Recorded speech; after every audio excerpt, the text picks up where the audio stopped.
En 1995, ce timbre célèbre la malterie de Stenay dans la Meuse.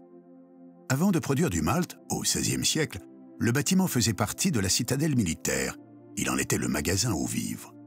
Laissé à l'abandon après la Révolution, il fut racheté et transformé en 1879 en malterie, et ce, jusqu'à la Première Guerre mondiale.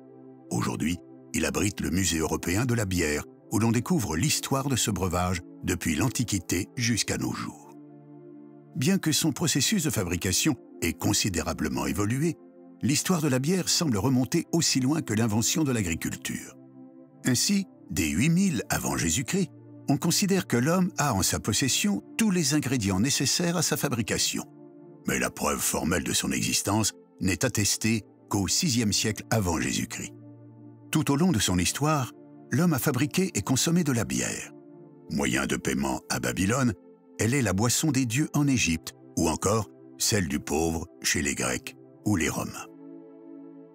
Le véritable succès de la bière ne remonte qu'au milieu du XIXe siècle, avec la modernisation des outils industriels comme la réfrigération ou la pasteurisation qui améliorent les processus de fabrication. Les travaux de Pasteur notamment permettent de limiter les risques d'infection lors de la mise en bouteille et donc de favoriser l'exportation.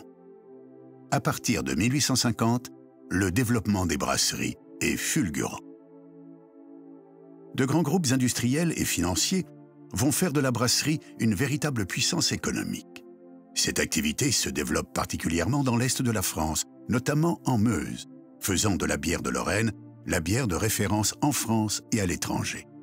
Dès lors, dans les grandes villes françaises, naissent un peu partout des tavernes lorraines.